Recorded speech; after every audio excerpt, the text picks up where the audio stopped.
Well, everyone, it's time for us to go and take a look at some Samsung phones that you should definitely not go ahead and buy in this day and age in 2024. Now, the thing I will tell you is I love Samsung. They're very good phones, and they've overall made very, very solid devices that I would definitely recommend buying. But there's a group of phones that I probably wouldn't really recommend purchasing in this day and age. The first group of phones are obviously phones that are no longer supported with software. So these types of devices include phones like the Samsung Galaxy S9, S8, and S7, but also phones like the Samsung Galaxy S10, and maybe, I'll stop right there. Those types of devices are kind of like, okay, like these phones are no longer supported. You probably shouldn't buy them. The S10 is kind of in that middle ground where it's like not really supported with software, but it's so legendary that I would probably still recommend buying for some people. But for the vast majority of people, you're probably better off purchasing some other, devices that I probably, would recommend buying rather than those ones. Now, that does kind of take us into another group of phones, the Samsung Galaxy S20s.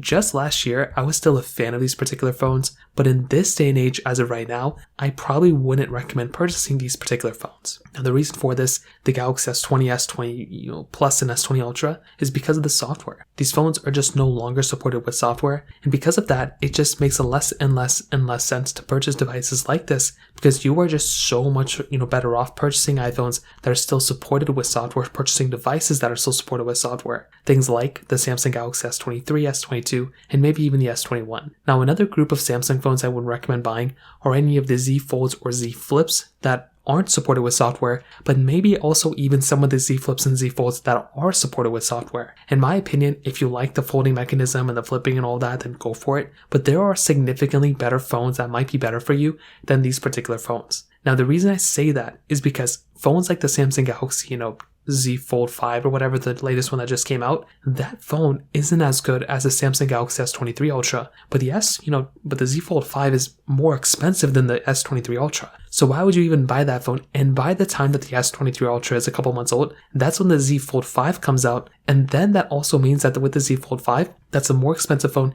in the brand new and used market than the S23 Ultra. By the time that comes out, it's already a couple of months old. You might as well go ahead and buy that phone up rather than something like the Z Fold 5. So, in my opinion, those phones are kind of no-brainers as well. I probably wouldn't recommend purchasing those ones when you can go ahead and buy something like the, S23 Ultra and those devices, which are probably better and more significant, in my opinion, than those other ones. So, overall, what I definitely probably tell you is that out of all the phones that I've owned, those are probably the ones that I probably wouldn't recommend buying. From the Samsung side, they're still very good phones regardless. From the Samsung side, those are probably the phones I wouldn't recommend buying right now. So that kind of covers it up there. If you have any other thoughts or questions, please let me know in the comment section below. Hit the like button, that'll mean so much, but definitely hit that subscribe button. More importantly than everything else, I love every single one of you guys. Hopefully I'll catch you guys in the next video. Peace out till then.